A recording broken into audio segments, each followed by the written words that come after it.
Welcome to the New Money Habits podcast, where we talk about how to create a better plan for your money so you don't have to live paycheck to paycheck. Here are your hosts, Sarah Jones and Nino Villa. Welcome back, Budgeteers. Coach Nino Villa here, and alongside me, my partner on the airways, as always, it is Sarah Jones. Hey, Sarah, how are you, and where are you tuning in from? Hey, Nino, I am doing well. Still here. The listeners are going to get sick of me saying I'm still here in Arizona. That's right. You're still here, but you are adventuring out and exploring the state. You're coming back and providing me, who has lived here for a decade and a half plus, with all sorts of interesting factoids and places to go see. So where have your adventures taken you recently? Oh, so a couple of days ago, we hopped on the motorcycle with a group. There were about 8 of us, 8 different bikes, and we headed to Lake Havasu. James and I have never been there. It's kind of been on the list. I have heard really amazing things, but we've just never been there. And they said, it'd be a nice ride over for lunch. And, we're like, all right, let's do it. And so we got over there, and, little fun fact I learned while we were there is that London Bridge, the original London Bridge, is actually in Lake Havasu. And story has it.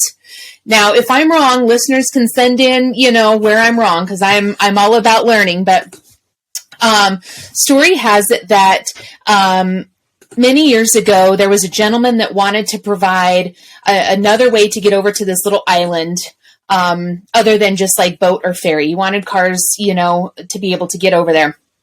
And so he purchased London Bridge, had all the bricks and stone numbered in order, how to put it together, had it all disassembled, put it on a boat, shipped it over, and reassembled it in Lake Havasu. And to my understanding, that is the London Bridge that's there. So it's beautiful. Lake Havasu City was beautiful. And we had an amazing day there. So little fun fact. That is incredible. I had no idea about the bridge. That is news to me, and I'm also not surprised because I am not as well versed in the state in which I live as I would like to be. So thank you for sharing that story. That's really cool. Lake Havasu, yeah, it's only a couple hours away.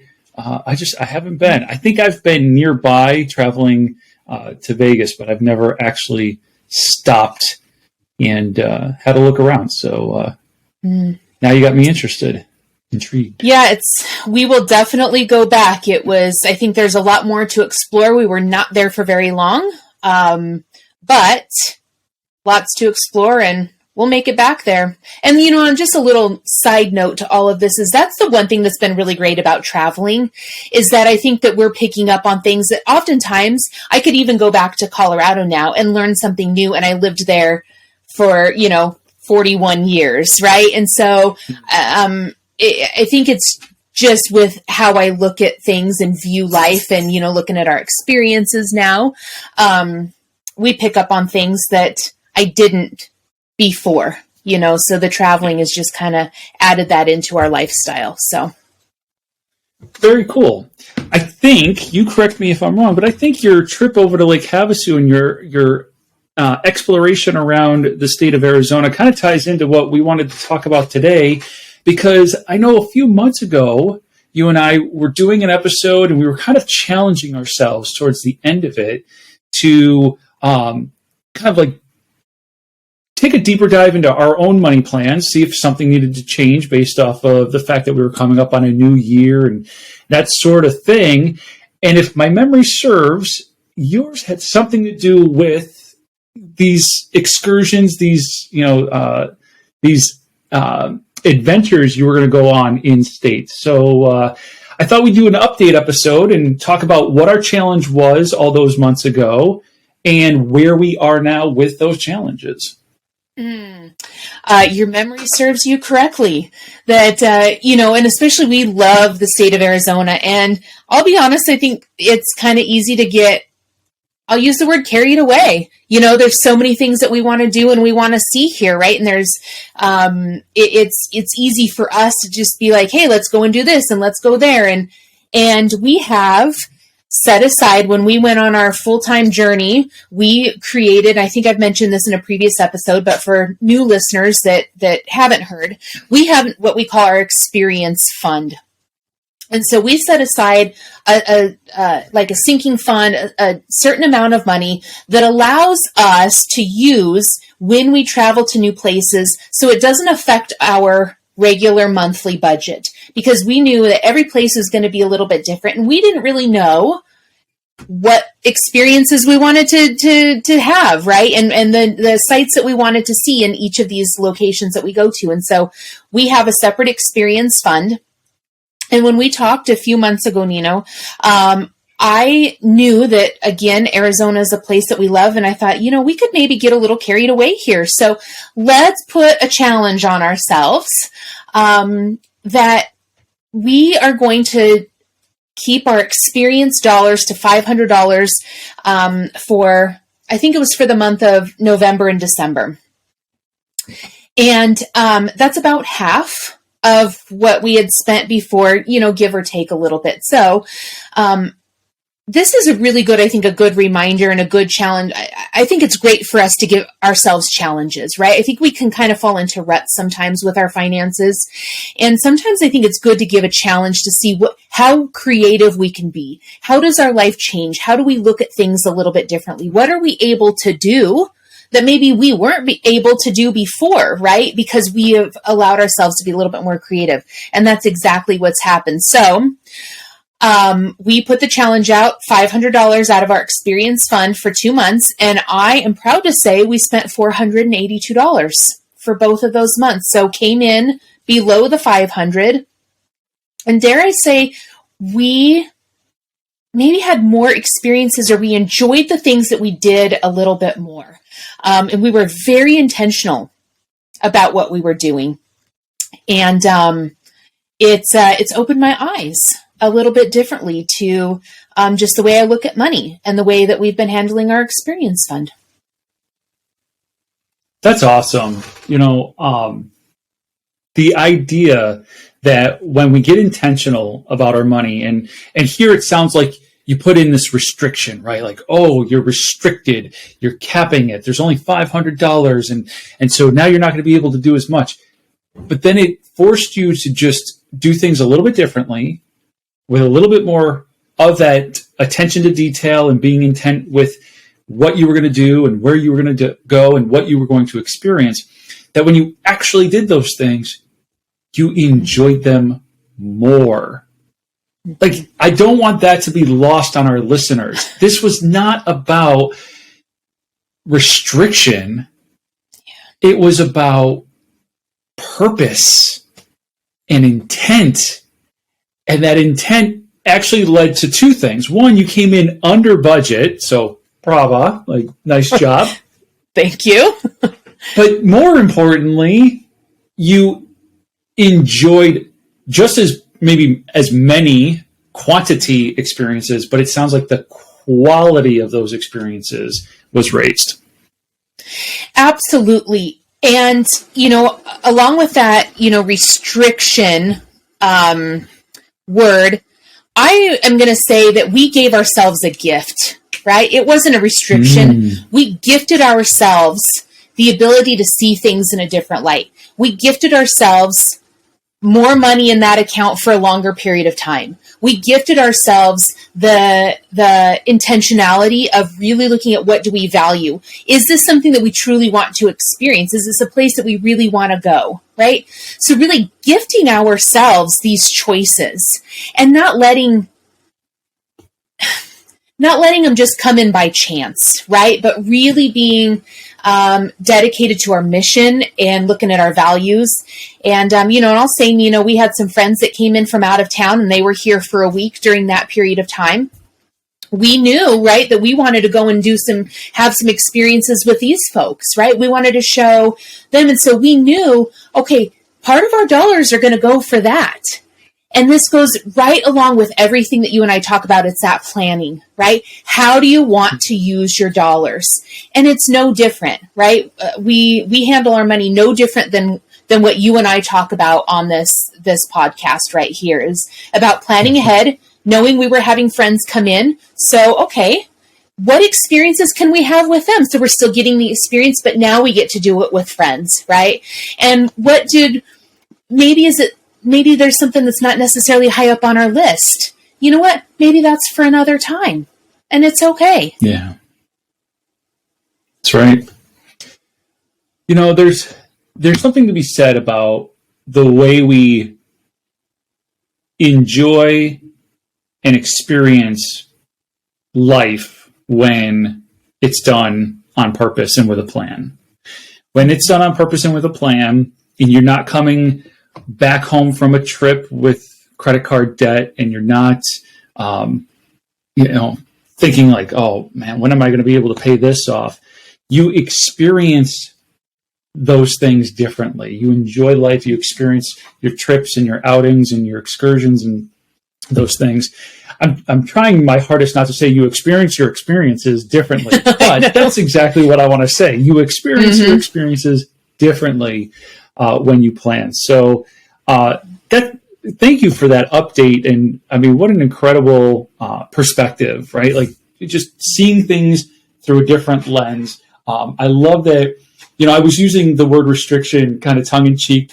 Obviously, I knew you picked up on that, but to even shift the perspective and say you gave yourself a gift. You gave yourself a gift of having more in that fund for a longer period of time. You gave yourself the gift of intentionality. That's a really cool perspective shift, and it's encouraging.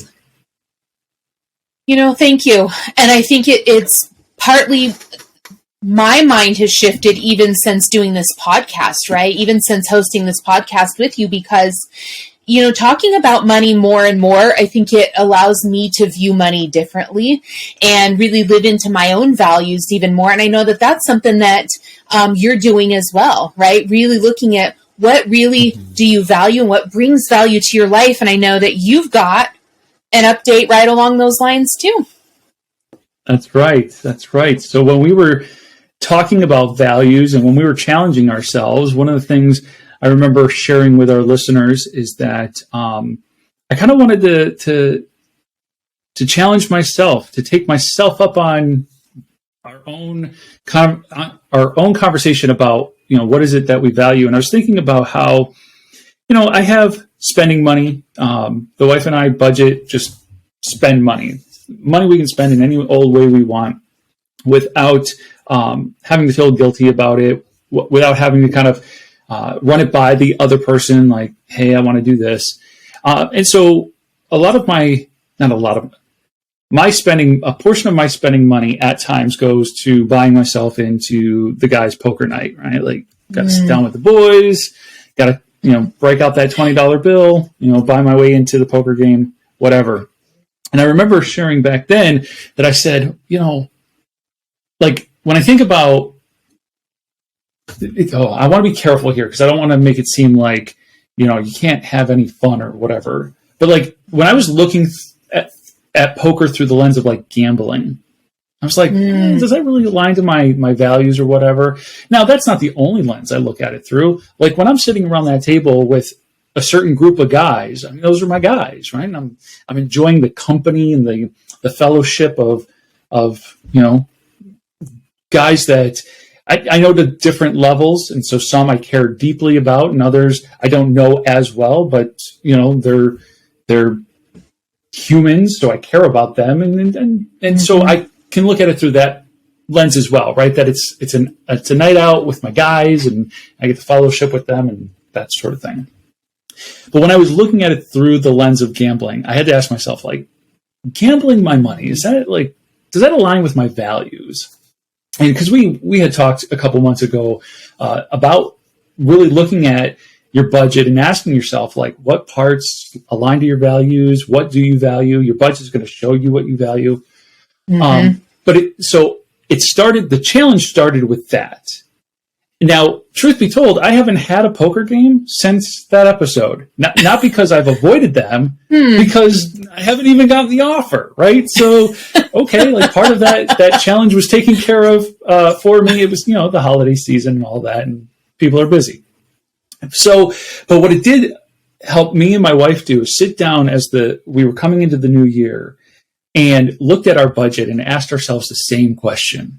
What are we spending money on here that aligns to our values? And what are we spending money on that doesn't align to our values, or that value has shifted?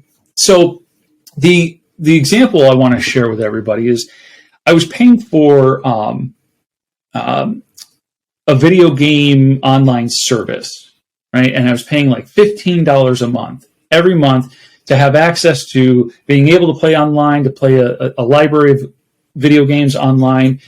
And I realized, like, this doesn't align to our values. Our values are family time together, doing things together, whether that's watching a movie, whether that's baking muffins, whatever that is, right?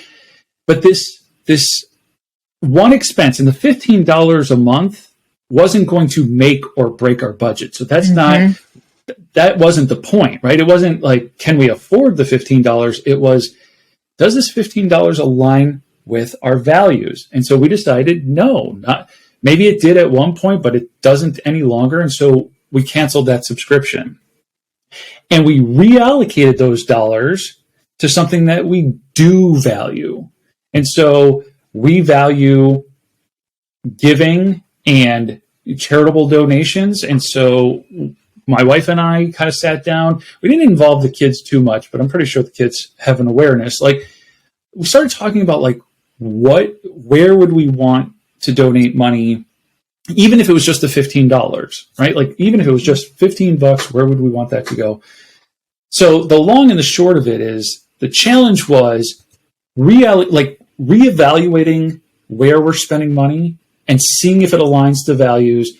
And that was not the only subscription we dropped. We ended up dropping 5 different subscriptions and decided that we were going to reallocate those dollars in places that align to our values more. Whether that meant the grocery bill went up a little bit, reallocating dollars so that we can buy more flour, more eggs, more whatever, so that we can do the baking that we talked about, or whether it was charitable donations, whatever it was, let's take the money from these things that we don't really value the same way we maybe once did, or maybe we never did, but we just never looked at it that way, and let's reallocate them over here. And so 5 different subscriptions are now gone, and we're doing some other things that we're really excited about. Wow. I really love that, Nino, because you mentioned sometimes our values change, right? Our life changes, and sometimes how we want to spend our money, it's going to change over time. And it doesn't mean that what you were doing before was bad. It just means now it's not in alignment with where you're going. It's not in alignment with what, with what you see your future being, and how you, as our kids get older, right? And you're teaching them different lessons and ethics and your morals and values, for them. It's so important to evaluate how we do things and what is the purpose of them. And for me, looking at this from the money standpoint, right, that when I'm spending my money in a way that feels really good, right, I know that it's my values, gosh darn, it makes life easier. I become more intentional right off the bat, right? I don't worry as much. I don't second guess things as much, because I know that I put it down, and I know that I'm spending according to what I truly value in life. And it takes some of the stress away from money for me. And I think it does for you too, and just looking at, because that you're spending it in ways, even if it's the same dollar amount, just going to a different area, right? In a way that feels so much better for you and your family. That's right. That's right. It's like I said, it's not about the actual dollars as much as it was. Let's reevaluate what we're doing here. And it's funny because I'll sit down with clients and kind of reevaluate from time to time. I'll ask them, like, let's go back through the budget and kind of make sure that you either still need these things or want these things or whatever. But it was never through this lens of alignment to values. Right? And so that was new for me. And I really appreciated that look at it. As I said, I just had one of my couples kind of like rewrite their budget from scratch. And I'm like, think about all the things that you do spend on, but I want you to kind of do, like, don't look at what you already have written down, like, do it again and start to think about, what do you want to keep and what do you want to get rid of? But again, even then, it wasn't through the values lens. So that's the key differentiator here is, does it align to your values? Is it important to you? So to your point, that you get to do it guilt-free. It makes everything easier, and it really permeates throughout the rest of your money plan, that intentionality. Yeah, I love it. And, this is the conversation that I have with all of my clients and people that aren't even clients yet, right? Because I want people to really see their values first, and really look at it. Let's just be honest. I'm just going to throw this out there. Do I actually enjoy spending money on fuel? Nope. Especially not with prices this high, right? So let's just throw this out there that not everything that we have in our budget is like something that I super enjoy, but I value it because that brings value to my life. That fuel puts, again, it's fuel. So it provides the power that we need in our truck that literally hauls us from point A to point B. So that's a high value for us because it allows us, the fuel itself isn't the value piece. It's what it brings to our life that's the value piece, right? And for us, that's the travel. And so when you really look at each individual place in your budget, really focusing on those values, what do you value and what brings value to your life? It makes a world of difference when you look at it in terms of your money. Yeah. Well, this might be a shorter episode than most, but I mean, that was really the nuts and the bolts of it. We wanted to provide the challenge that we set for ourselves and an update as to how that has unfolded. And I kind of want to leave it on the high note of reassess your money plan, your spending, and ask yourself, do I value the things that that are in my money plan? I love it. I think that's a good challenge for all of our listeners. Go out and do that today. Excellent. And if you need something else to do, remember that you can visit the New Money Habits website. We have a bunch of different tools and resources there that you can download and to help you figure out how much you should spend on things like food, gas, and other expenses.